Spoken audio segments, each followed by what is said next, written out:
quando estavam juntos, eram brigas, discussões teológicas, porque o crente, ele tem que batizar por imersão, ele tem que batizar por dispersão, o crente perde a salvação, o crente não perde a salvação, o crente vai cortar cabelo, o crente não vai cortar cabelo. Ou seja, o apóstolo Paulo chama isso de discussões vãs. São vãs discussões, que não trazem um crescimento e nem um avivamento.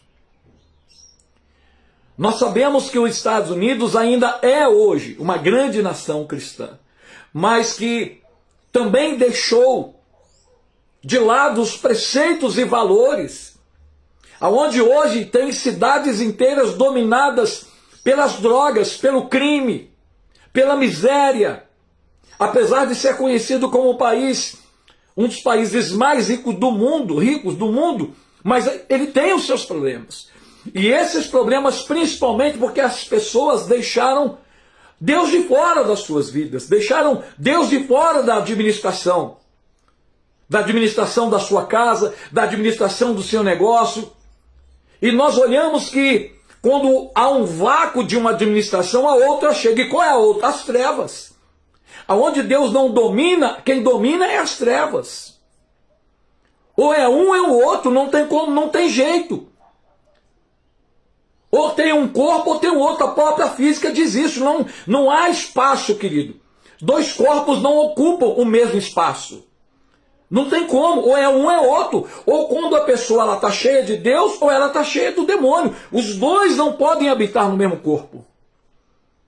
Então o que nós olhamos, principalmente hoje sobre o Brasil, que sempre profetizou, que sempre falou, o que nós olhamos é que há tempos a nação brasileira, os líderes evangélicos estão deixando de lado aquilo que foi o propósito de Deus para uma nação, que é trabalhar para o reino, para que o reino de Deus cresça, para que o reino de Deus avance, para que muitas vidas sejam transformadas pelo poder da palavra de Deus, mas isso tem mudado com o tempo. Aonde as pessoas começam a construir os seus próprios reinos. E eles não querem abrir mão disso. E por não abrir mão disso, nos dividimos, nos atacamos, guerreamos, lutamos um contra os outros. E mais do que nunca hoje, eu estava falando agora há pouco com uma pessoa, nós talvez como brasileiro, não temos noção, nós não temos a noção do que está por vir sobre nós. Nós não temos noção, nós ainda não entendemos, que eu acho que o brasileiro ele é tão acostumado com festa, com baile, com carnaval, ele já passa muita dificuldade, mas ele ainda não tem noção do que está por vir. A igreja também parece que ainda não entendeu o que está por vir sobre o Brasil. E parece que está adormecida, os líderes estão adormecidos. Queridos, e nesse período era para a igreja, era para os líderes estarem indo para a internet, estarem indo nas redes de TV, ao qual eles têm acesso, e levar o povo a clamar a Deus, a pedir a Deus perdão pelos seus pecados, pedir a Deus que tenha misericórdia da nação brasileira, que Deus perdoe a nação brasileira pelos seus pecados.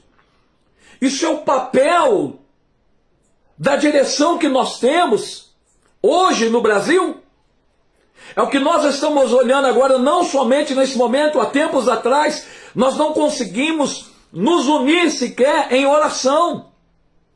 Nós não conseguimos sequer nos unir para um clamor pela nossa nação. Às vezes, quando fazíamos oração pela cidade, quando você chama um grupo para orar, era uma luta. Se você tinha 100, ia 10. Mas porque as pessoas elas não estão no mesmo propósito. Mas eu quero dizer para você, você pode até não estar no mesmo propósito, mas as consequências ela vêm. Mas Deus que deseja isso para as nossas vidas, não. Assim como Deus não deseja um inferno para o homem. Deus não deseja que o ser humano vá para o inferno, mas é uma escolha do ser humano. O ser humano ele toma as suas decisões e decide o que ele quer. São as decisões. Você hoje pode tomar a decisão de se arrepender dos seus pecados, de aceitar a Jesus como Senhor e Salvador da sua vida, se você não fez. E se o fez, está desviado, está na hora de você se arrepender e voltar aos valores de Cristo para a sua vida. De amar a Jesus acima de todas as coisas. E com isso nós, como cristãos, como a igreja de Cristo, vamos ter o entendimento daquilo que Deus tem para nós. E mais do que nunca nesses dias, Deus quer que a igreja brasileira se dobre ao poder dele. Deus quer que a igreja brasileira entenda que Ele é o Senhor. O problema é que estamos entregando a autoridade a demônios. Estamos entregando a doutrina de demônios, que está assolando as igrejas, que está assolando a mente dos cristãos, que estão deixando se dobrar. E quando você fala contra algo que é o pecado que está na palavra de Deus, até muitos que se dizem cristãos se levantam contra você. Não é diferente do passado, não é diferente dos judeus que se levantaram contra Jesus, contra os seus discípulos, contra os seus apóstolos, perseguiram, mataram, não seria diferente, mas aquelas pessoas estavam movidas por Deus ou por demônios? Os que eram perseguidos por Deus, mas os que estavam perseguindo eles por demônios. Nós, como Brasil, precisamos despertar. O juízo de Deus virá sobre o Brasil.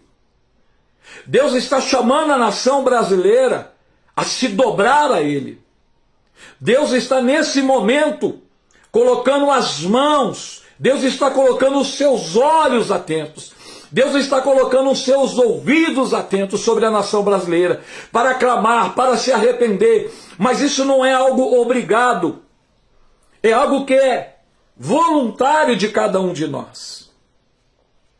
Sabemos que isso não é um ato fácil, mas eu entendo que é um papel da liderança cristã evangélica no Brasil, de levantar um clamor, de colocar a igreja para orar, de colocar a igreja para jejuar, de colocar a igreja para se unir em oração mais do que nunca nesse momento que estamos vivendo. Infelizmente, temos uma crendice que é muito triste, que as pessoas sempre falam, que o mês de agosto é o mês do desgosto. Mas se nós não acordarmos, essa crendice não será apenas uma crendice, será uma realidade sobre uma nação, sobre nós brasileiros. Somos nós que vamos sofrer. Os venezuelanos não acreditaram, sofreram, estão até hoje sofrendo. Outras nações também não acreditaram. Acharam que era tudo balela, era apenas armação, direita, esquerda, centro e por aí afora vai, sempre na questão política e sempre esquecendo que existe o mal, demônios, principados, que agem na vida desses homens e mulheres. Da mesma forma que Deus usa pessoas, Satanás também usa pessoas para destruir as outras. E nós precisamos abrir os olhos espirituais. Se nós não abrirmos os olhos espirituais para entender esse momento que estamos vivendo, vamos nos degradar. E no final das contas, o único vencedor será o diabo. Porque ele vai alcançar o seu propósito de destruir muitas vidas. Se hoje, nos dias atuais, muitas pessoas já estão com crise de ansiedade, deprimidas, estão com tantos problemas na sua saúde, dependentes de remédio, por causa de tudo que ele vive na sua vida. Tu imagina numa situação pior, aonde as pessoas, até mesmo elas têm atitude de, muitas das vezes, na sua vida. Então está na hora, nós não podemos deixar que o espírito da morte prevaleça. Nós não podemos deixar que o espírito da miséria prevaleça, que o espírito da violência. Nós parece que não acordamos e não entendemos o que o Brasil está vivendo. O Brasil está dominado pelo crime organizado. O Brasil está dominado pela violência. São Paulo, só no mês passado, cerca de 700 ônibus foram atacados. Você, todo momento que você liga os noticiários, é gente que fala que morreu, é gente que aconteceu isso, que não sei o que, tudo ligado à violência.